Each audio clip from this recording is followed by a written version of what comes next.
Good afternoon. I call to order this hearing of the Intelligence and Special Operations Subcommittee on U.S. Special Operations Forces and Command Challenges and Resource Priorities for fiscal year 2025. I would like to first welcome our witnesses, Assistant Secretary Christopher Maier and General Bryan Fenton, and all of our subcommittee members to this crucial hearing on the operational and fiscal challenges facing our special operations community.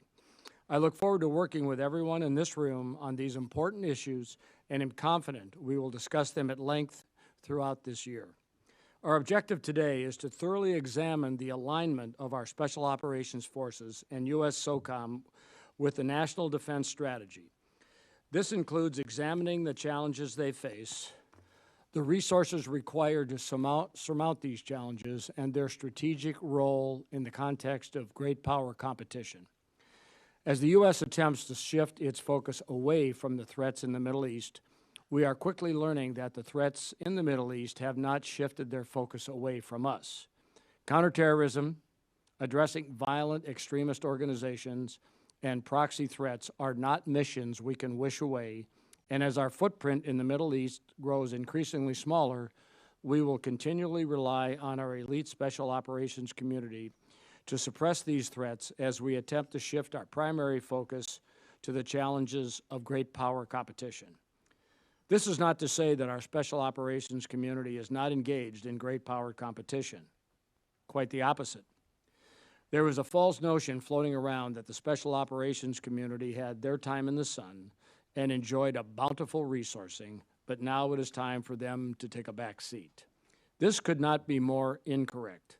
Since 2001, special operations may have doubled in size and they may have doubled in resourcing, but they have quadrupled in requirements. They are busier today than ever. They are asked to do more today than ever. As such, I am dismayed that U.S. SOCOM is again funded at a flat level. When it comes to bang for your buck, there is perhaps nothing as effective as the dollars we spend on our special operations community. At less than 2% of the Department of Defense's budget and roughly 3% of its manpower, U.S. SOCOM punches far above its weight. In a time of shaping and information operations, hybrid competition, partner training, and gray zone conflict, the department should be looking to resource U.S. SOCOM's return on investment propositions to the greatest extent possible. Spending each dollar more effectively than each Chinese yuan is how we win great power competition, and that is what our special operations community can provide. And with that, I look forward to hearing from our witnesses on the priorities for U.S. special operations ahead of Congress work on the FY25 budget and NDAA. I would like to welcome our witnesses here today. The Honorable Christopher Maier serves as the Assistant Secretary of Defense for Special Operations and Low-Intensity Conflict, sometimes known as SOLIC, and General Bryan Fenton, who currently serves as the 13th Commander of U.S. Special Operations Command.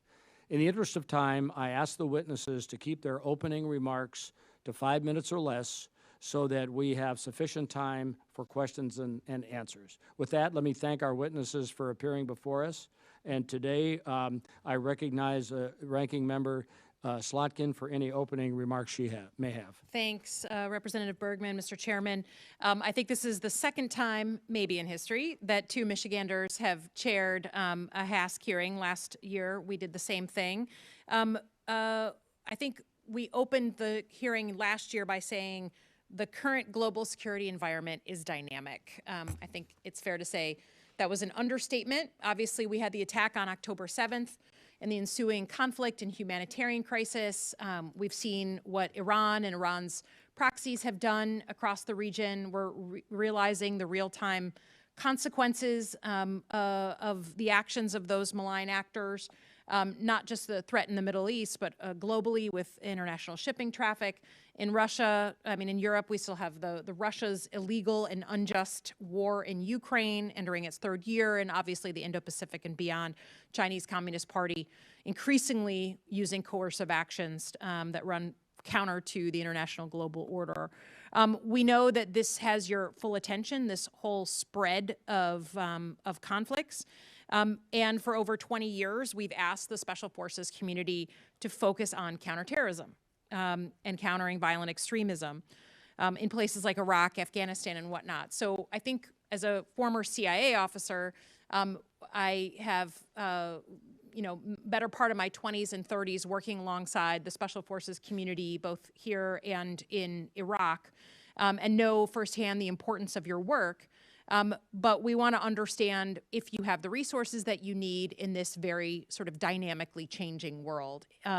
Representative Bergman talked about great power competition. How is the Special Forces community postured to support this effort? What does that look like? Do you have the right training, the right manning, equipping, international support, funding, professional military education?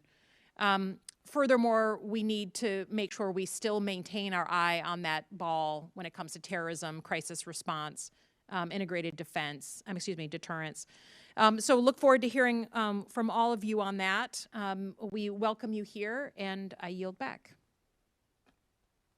Thank you. And as we're on a bit of a timeline here, it looks like votes are going to be called in about less than 25 minutes or so. So what I'd like to do is let's get our remarks from our witnesses, and then depending on when that finishes, we'll have if we're done with your remarks before that, then we'll have a couple of Q&A until they call votes, and then at that point, once they call votes, we will adjourn, and then we will reconvene in Rayburn 2337 for a classified session. And we can continue our comments down, your questions down there. We'll just kind of do what we do now, go to vote, come back, go into classified, and finish when we finish. So with that, Secretary Maier, over to you. Well, thank you, Chairman Bergman and Ranking Member Slotkin and distinguished members of this subcommittee. Thank you for this opportunity to testify in the global posture of our nation's Special Operations Forces, or SOF. I'm honored to again appear alongside General Bryan Fenton, and I thank you for his continued partnership as we posture your SOF to meet our nation's challenges. Alongside General Fenton, I thank Command Sergeant Major Shane Shorter for their collective leadership of U.S. Special Operations Command. I would like to begin by recognizing the dedication, service, and sacrifice of our SOF team, military, civilians, and contractors. There is no starker reminder of these sacrifices than the 15 teammates we have lost in recent months as they prepared for and executed high-risk missions in support of integrated deterrence, crisis response, and counterterrorism in Europe, the Middle East, and the Pacific. Their bravery and selflessness are an enduring testament to SOF's dedication to preserving our freedoms.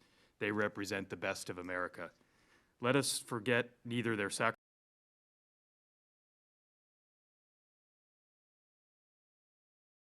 increase in demand for SOF and the unique capabilities SOF brings. From evacuating embassies to responding to attacks on allies to continued pressure on ISIS and al-Qaeda, and in the campaigning essential to the national defense strategy and integrated deterrence. SOF creates dilemmas for our adversaries, dismantles their proxy and illicit networks, and provides options for the joint force through unique understanding of the operational environment that benefits from generational relationships with allies and partners. In the Pacific, I have seen firsthand the tangible impacts of SOF presence and engagement. But we know China seeks greater global influence, and SOF, working with natural partners SpaceCom, CyberCom, and StratCom, is well positioned to operationalize integrated deterrence against the PRC globally. In Europe, not only does SOF draw on generational relationships with Ukraine in aiding its fight against Russian aggression, we also are deepening integration in the High North with Norway, a founding NATO member, and with Sweden, our newest NATO member. With these partners and others, SOF is ready for operations in the Arctic. As the Assistant Secretary, my top priority remains strengthening the congressionally directed service-like role for SOF. From this position in the administrative chain of command for SOCOM, my focus is to see that SOF's value to the national defense strategy is not only understood by Congress and our fellow citizens, but also accounted for and incorporated into the Department's planning and decision processes. To that end, I appreciate Congress authorizing a second principal deputy to help me lead our soft service-like responsibilities. In a recent report, GAO reflected our progress in building this Secretariat for Special Operations. In another sign of progress, I am joined today by a new teammate, Navy SEAL Command Master Chief Brad Rylander, who adds a soft, unique perspective alongside the Pentagon's service senior enlisted leaders. In partnership with SOCOM, SOLIC is enhancing our analytic capabilities necessary to convey the value our SOF women and men bring to accomplishing the goals of the NDS, especially our critical role in ensuring the joint force can win without fighting. These advancements also enable SOF to better integrate with the department's process for prioritizing resources.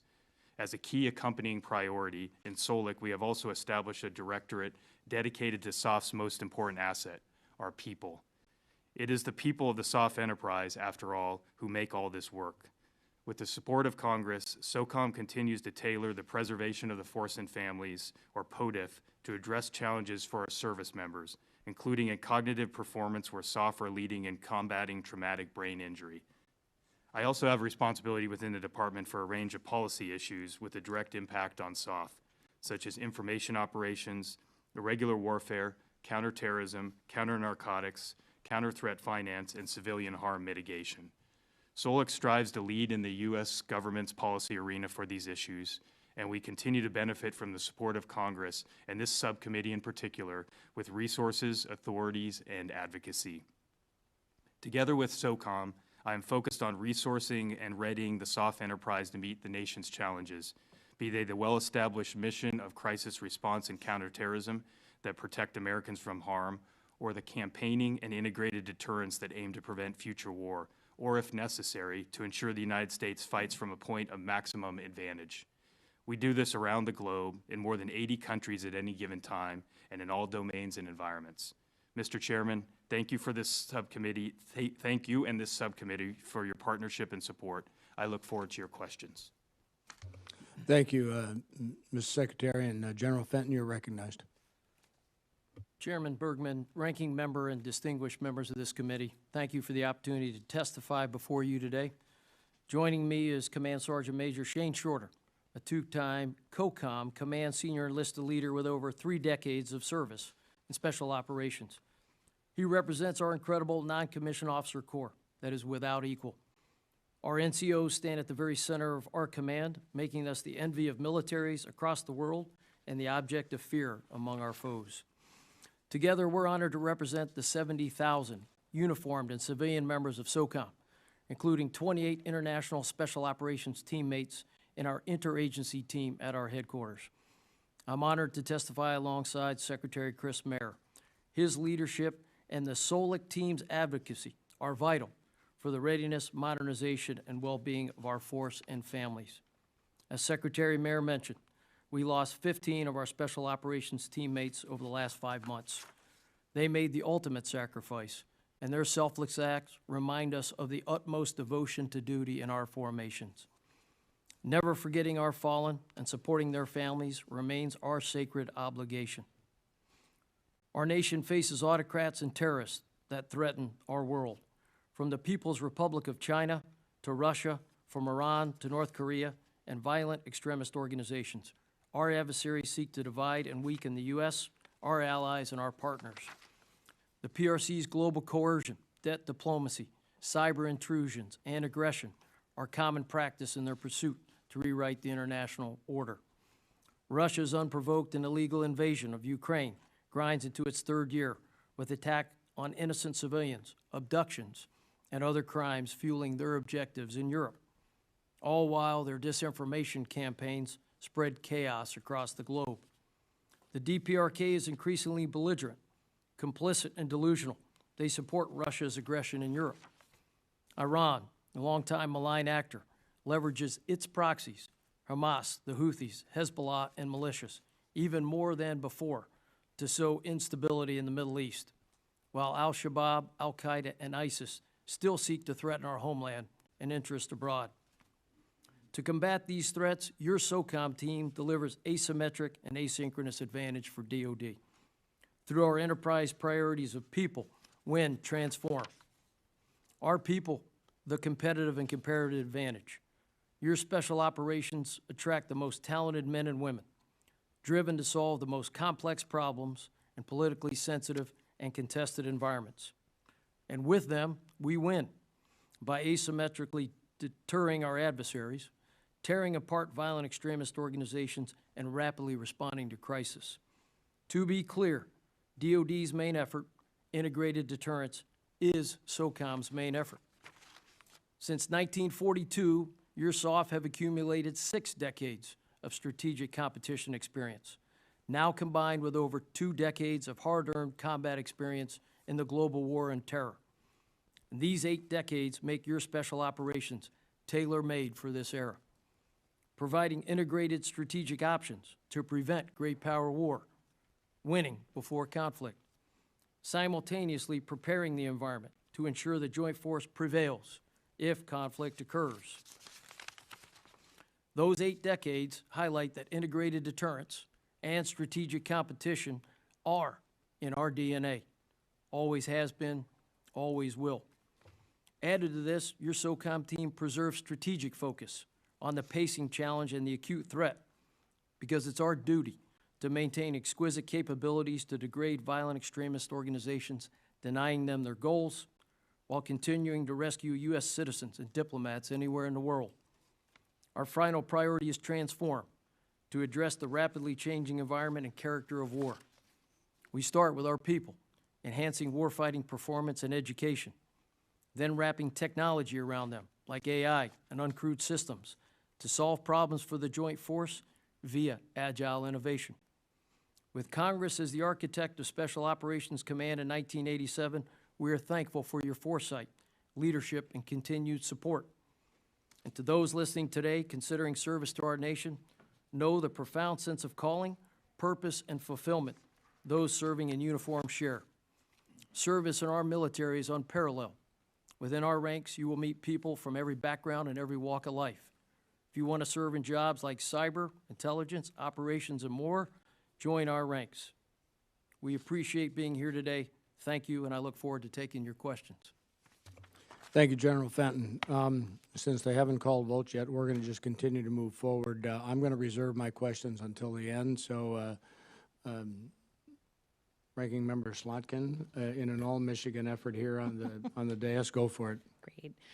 Thanks for being here. Thanks for your testimony. I think from my time working alongside the Special Forces and then just watching you all in the Pentagon operate, there's a speed and agility that comes, I think, from the mission of your organization, but also from the experience of going into some of the most dangerous and chaotic places in the world and having to operate. And it was always something that I thought the rest of the Pentagon could learn from. And a week ago, we had a hearing in this room about acquisition, new technology, how to go from idea to fielding of a new system, how to speed that process. You all have some special authorities that allow you to go from concept to fielding faster, and I saw that particularly in Syria a while back now. Can you talk to us about the authorities that you have, the experience you have of fielding new technology, your process, and then is there anything else you need from Congress that you don't have that would aid in the quick and faster acquisition of tech? Either one of you. Well, Congresswoman, I'll happily take that one. First, I start with it's the vision of this Congress that I think has put us in that position as Special Operations Command. What I mean by that is not only the authorities that you speak, but the creation of a acquisition executive for SOCOM that's very unique in any COCOM in the fact that they don't have one. And our acquisition executive is much like the service secretary's acquisition executive services have. So I think that's first and foremost. And our acquisition executive, Ms. Melissa Johnson, right now works for us as the SOCOM command team very closely. And we're blessed that she's had 3 different tours in our command, and she knows what we require in terms of speed, agility, flexibility, and getting equipment in the hands of our warfighters downrange. I think the authorities we have are by large measure the same as anyone else would have. I think the secret sauce is the acquisition executive and that program executive ops team that sits down at the SOCOM headquarters, because they really become part of our DNA. That's interesting. Sorry to interrupt you, but that is a different structural situation, and I'm glad to know it works. Maybe that's something we should look at for other branches. Can you give me an example of the acquisition of a new technology that has aided some forces on the ground somewhere, and how you went from like flash to bang on it? I can't, Congressman. The other part I think of the key pieces for SOCOM is the culture of the entire SOCOM enterprise. When someone's downrange, in this case, sees a gap or a need, there is already at speed identity for our teammates that we've got to work towards. And I think the other piece is that when we identify a gap in the event of counter UAS, for instance, when we look at it, we have an opportunity first to bring industry and enterprise forward with us and turn it very quickly in a way that is in theater, in essence, a battle lab, and then get that feedback very quickly to the teammates we work with in any industry. I think that's part of it. You know, we're willing to do as much work as industry and turning the wheel as fast as we can. I would say counter UAS is one of the greatest examples of that. When I was out in Jordan at this point over a year ago, I was shocked that the way we're doing counter UAS over a TOMF, for example, was with F-16 caps, 24/7 caps. Tell me about force protection in the minute and a half I have left, particularly in the Middle East, particularly in light of the fact that we just lost 3 soldiers in a drone attack in the Middle East. Congresswoman, I can speak to the SOCOM piece of that, certainly the CENTCOM theater. First and foremost, we have deployed counter UAS and kinetic systems on those counter UAS systems at our bases across the Middle East. It's layered in on top of what the CENTCOM commander has from the Army and other capabilities to allow us to sense. And that, as you know, is tough as these UASs from Group 1 to Group 3 start to change. And then to defeat or destroy. We have those systems downrange with the SOCOM team. We are partnered with the CENTCOM commander's experimentation. What we learned, we want that team to learn, we want the whole joint force to learn, so that we're doing it at the speed of this scourge of these one-way strike drones and long-range munitions that have been a long focus of the Secretary of Defense and certainly SOCOM. Thank you. I yield back. Thank you. Mr. Luttrell, you are recognized for 5 minutes. Thank you, Mr. Chairman.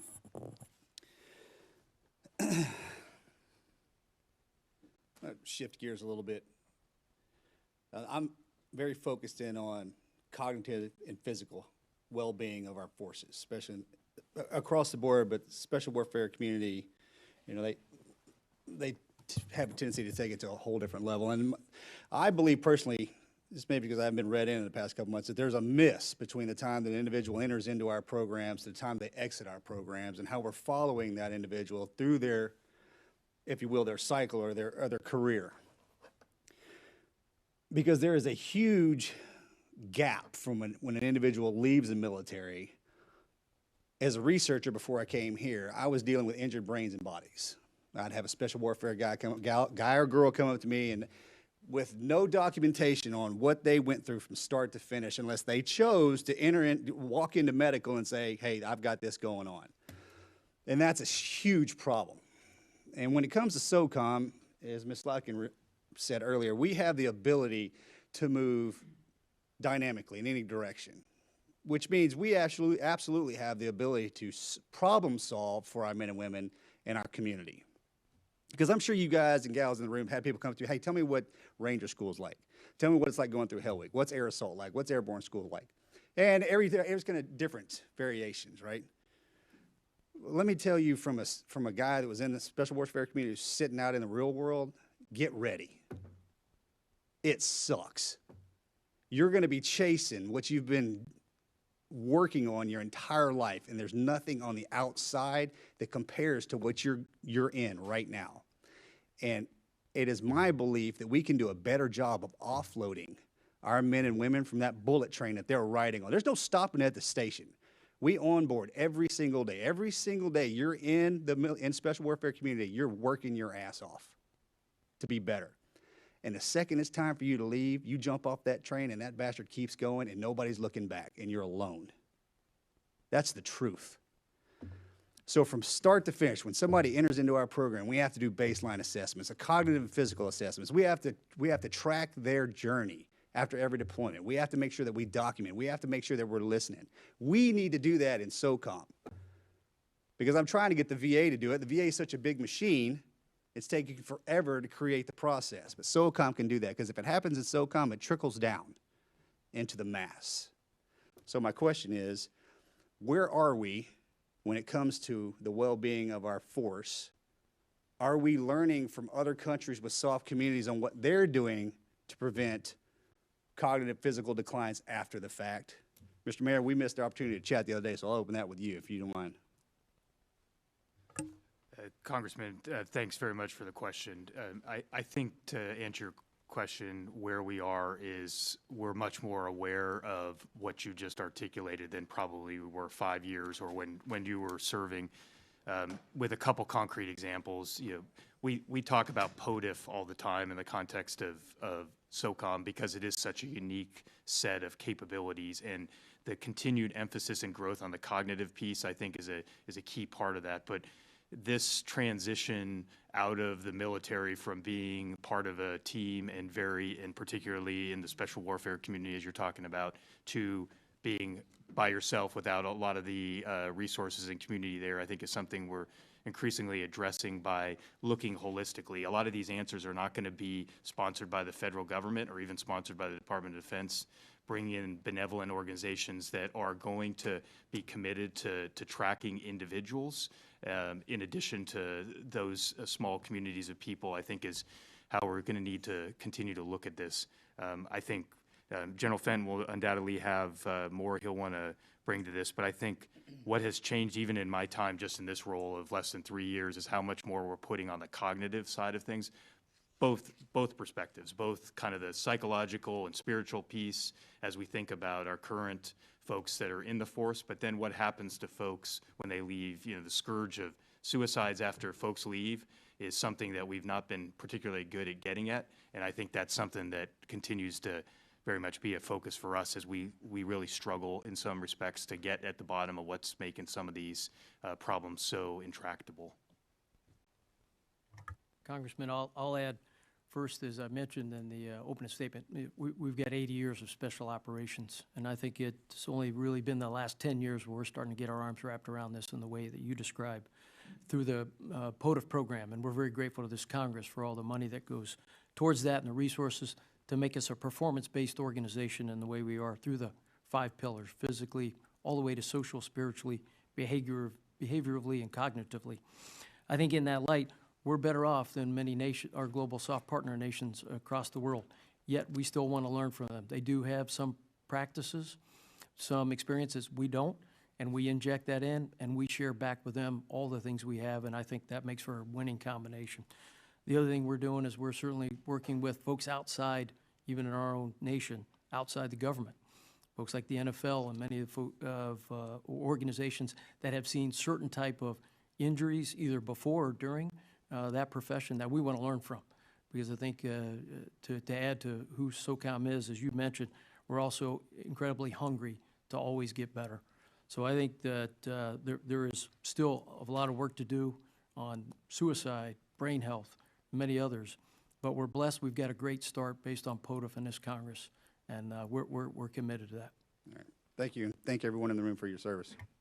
Thank you, Mr. Chairman. Thank you. Mr. Panetta, you are recognized for 5 minutes. Thank you, Mr. Chairman. Gentlemen, good afternoon. Thank you for being here.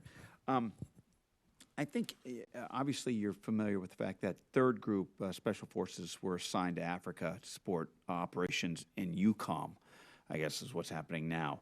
And that exposed them to some information sharing that SOCUR and EUCOM have in place with our allies and our partners in Ukraine. Do you know, though, obviously, they're limited to how DoD can work with and through our partner forces in Africa, especially when it comes to sharing information in crisis operations. Do you see any utility in leveraging what our third group special forces are learning in the information sharing process in EUCOM and potentially replicating that process for special operations in Africa? Congressman Panetta, absolutely. And I think we are very focused as an organization on leveraging all the experiences we have and looking to apply them, because there's a lot more similarities than there are differences. So to your specific question, I think one of the things that has really pushed us from a soft perspective in Ukraine is the fact that we had pre-existing relationships. Then for decisions that ultimately were made for us to depart, it tested our ability to continue to do that advising and assisting from a distance. So this remote capability that we've had to perfect, although it continues to be a work in progress, has tremendous applicability, I think, with some of our partners in Africa, both on counterterrorism and crisis response. Oftentimes, the threat situation is such that we can't put our forces, or choose not to put our forces as close to a threat. So being able to leverage that's important. And the other area I would highlight, sir, is it's already been touched on, but the massive innovation in unmanned systems in Ukraine that we're seeing occur on a daily, if not weekly basis. Some of that's starting to manifest in Africa with threats to our bases, threats to our people. And so those lessons learned are incredibly valuable and need to be applied immediately, sir. Absolutely. General? Congressman, I think your highlight, your vignette on third group is actually a good news story for this Congress to know and to hear. It's a business practice of SOCOM and the enterprise to share those kind of lessons learned across our formation. And, you know, anytime somebody's learning something forward, we want that across all of our enterprise elements as fast as we can get it. Sometimes we do it through TSOCs, sometimes our schoolhouses, sometimes the groups themselves, which makes us as a whole a much better organization. I would say toward information operations, absolutely. We see global disinformation and misinformation, you know, everywhere we look, from the PRC and certainly from the Russian Federation. And if we've seen it in EUCOM, we understand it, and we can take those lessons learned into Africa. I think very important, certainly in light of what we're seeing right now on the continent. Thank you. And General, obviously you and I have discussed providing our Special Operations Forces stationed in the Sahel with tax exclusion benefits by designating Niger, Chad, Mali, Burkina Faso as qualified hazardous duty areas. As you know well, this designation recognizes the emergent and consistent threats that our service members face in those locations, including an increasing number of terrorist attacks, conflicts with Wagner, and growing military takeovers. Unfortunately, we just saw Niger, which is currently under a military junta, expelled. That they expelled American forces from the region, or basically are setting it up to do so, which clearly will disrupt critical ISR capabilities for our counterterrorism operations. Can you give us an explanation of how that shift in operations in Niger might compound issues nearby in other parts of the Sahel, and how that might pose increased threats to our service members? Congressman, I think I'll start by saying there's still a lot to watch vis-a-vis Niger. That was, you know, a recently breaking both discussion and news articles, and then certainly more fidelity, I would imagine, from the Secretary and the policy side. So for us, still lots to watch, still lots to understand, and we're doing that through the AFRICOM team and our Special Operations Command, Africa.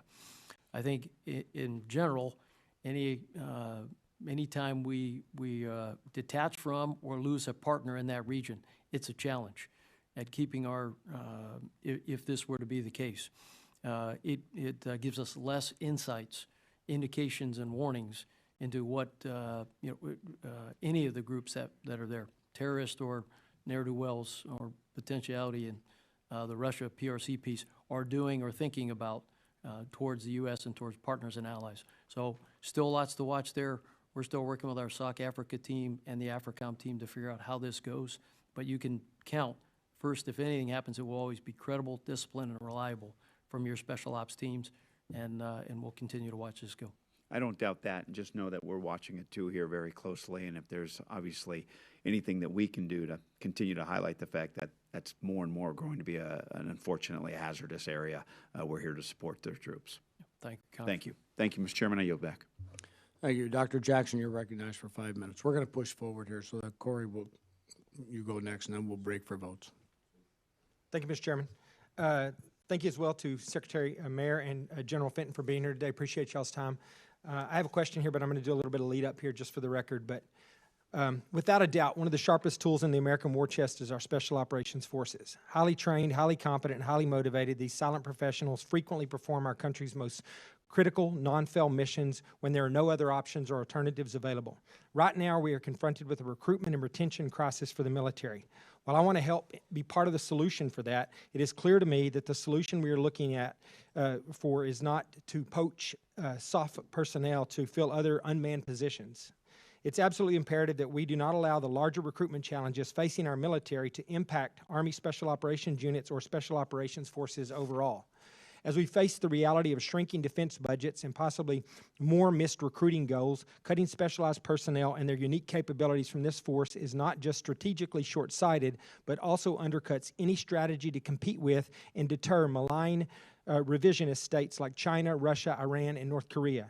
The threat China poses to the United States is real and must be confronted. However, recent events in the Middle East and across the globe have demonstrated the absolute necessity of Special Operations Forces and their ability to conduct counterterrorism operations as well as train and advise our partners in resisting foreign aggression. Cuts to these vital Special Operations capabilities will prove detrimental in both the short and long term. Unfortunately, at a time where the demand signal is high for SOF, a decision was made to cut personnel from Army Special Operations Forces. Now, I've been briefed on this topic, and I understand the argument being made that it's not the operators being cut, but rather support personnel. However, I would quickly argue that those enablers are highly trained and specialized as well. Communications, logistics, and intelligence personnel are the people that allow the operators to be successful. It is a team effort. These enablers themselves go to specialized schools, have the highest level of training, and are heavily integrated. They are nearly impossible to replace and ultimately are the best of the best in their profession. Over the coming months, the committee is going to sit in FY25 posture and budget hearings and discuss how we can best support our military to compete and win against our adversaries. I can assure my colleagues that cutting SOF is not the answer. There are two soft truths that I believe we need to keep in mind as we here in this room and those in the Pentagon weigh important decisions like this. One, Special Operations Forces cannot be mass-produced, and two, competent Special Operations Forces cannot be created after an emergency occurs. The phrase, "you don't know what you've got until it's gone," will prove too costly in this case if cuts are made. Failing to appropriately man and resource special operations will result in limited options for policymakers, mission failures, and loss of life, and we will have no one to blame but ourselves. Any reduction to our special operations community would signify an intentional degradation of key defense capability and comparative advantage over our enemies. I have here the budget highlights from FY 2025, and looking at the SOCOM mission statement, I look at the core activities here: counterinsurgency, foreign internal defense, security force assistance, unconventional warfare, counterterrorism, countering weapons of mass destruction, direct action, hostage rescue and recovery, special reconnaissance, civil affairs, foreign humanitarian assistance, military information support operations. This sounds like a big job that cuts across all services in all communities, and it doesn't sound like something that we can afford to lose 3,000 members that are making this happen. General Fenton, I've greatly appreciated the conversations we've had on this topic, and I'm encouraged that you are in lockstep on this. General, in your best military judgment, do you believe that cutting thousands of Special Forces personnel, including these highly specialized enablers, will have a negative impact on SOCOM's ability to effectively operate in multiple geographic locations to confront the multiple threats posed by a wide variety of adversaries who seek to bring harm to the United States and our interest?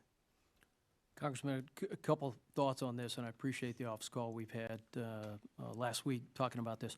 First, I will just start with convergence of some key factors here that I would want to state for everybody. First is the recruiting challenge that we all know that across the services, and in this case, impacting the Army probably more than any, especially in light of when we think Army SOF. Then the fiscal challenges that's well known to all. And lastly, all of us, SOCOM, the Army, and many others in the department have transformation designs and things we're trying to get after as part of continuing to win tomorrow like we're winning today in that ever-changing environment. I think those all came together in a way that we often reflect to this Congress about hard choices that we're all forced to make as we think about moving this in this direction. That resulted in that 3K reduction you just talked about. I think the challenge is that that's against the backdrop of ever-increasing demands from our combatant commands, 150% increase or more in our crisis response missions over the last 3 years, and this ever-changing, more challenging character and environment of war. What I think that absolutely has SOCOM doing is, one, assessing the impacts over the course of the next couple of years of these reductions, and then always at forefront of mind, making sure that we're giving you and this Congress and this nation the best SOF for the personnel and the fiscal resources we'll get, being more purposeful and more impactful with less, if that's the decision. But against the backdrop of what I'm seeing, I certainly wouldn't support thinking that way as we go forward the next couple of years. Thank you, sir. Well, I'll assure you the people in this committee appreciate the unique thing you bring to the fight, and with that, I yield back. Thank you, Chairman. Thank you, Mr. Mills. You're recognized for 5 minutes. Thank you, Chairman. General Fenton, thank you so much for your decades of service. Thank you for all that you've done. It's not just help our special operations community, but across force-wide. It's greatly appreciated, and I don't think we can put into words all the things that you've been able to do to try and help our warfighters to move ahead. Shane, I don't know if that leg's healed up or not, but last time I looked at it, the purple coloring on it didn't look well, so I hope that you have recovered from that at some point. General Fenton, how would or is SOF SOCOM contributing to integrated deterrence and Southcom against the PRC in Russia?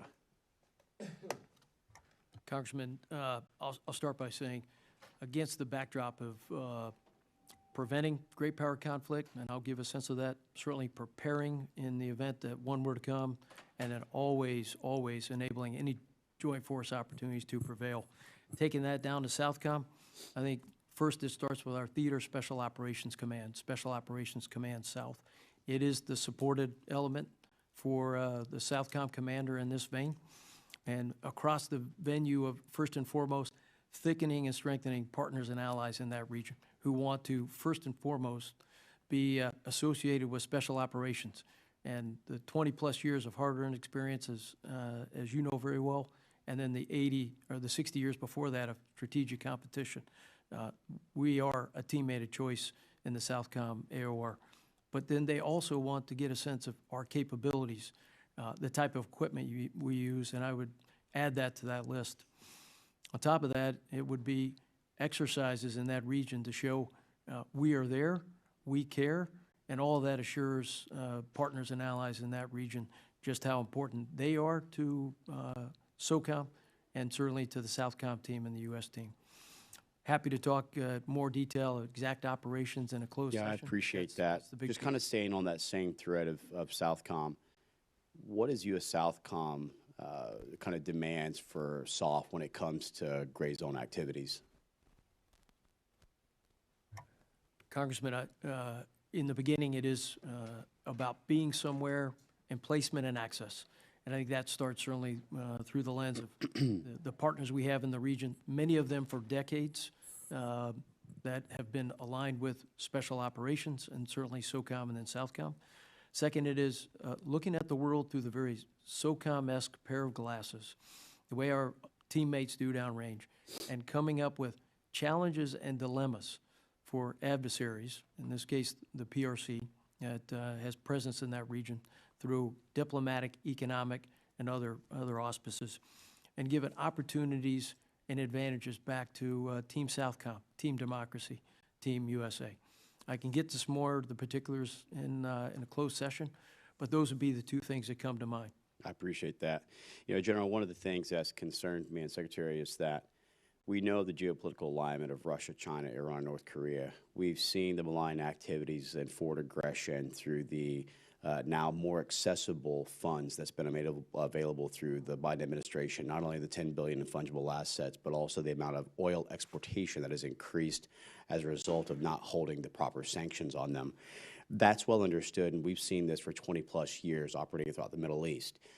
I'm seeing a bigger shift, however, not just on the expansion and kind of their takeover for the Belt and Road Initiative on the Africa continent, or expansion of Eurasia, or domination of Oceania to try and cut off Western Hemisphere supply chain. And the Houthis are doing a great job of that with the 12% of global trade they're disrupting right now.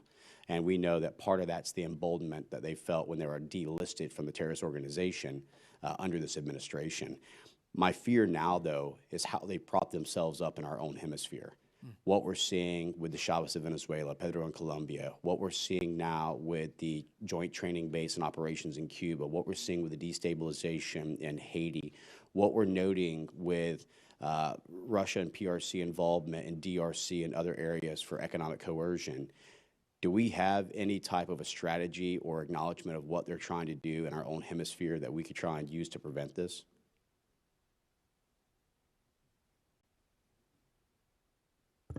So, Congressman Mills, I just hit briefly on the strategy because I suspect you want to hear more from General Fenton here on what we're doing.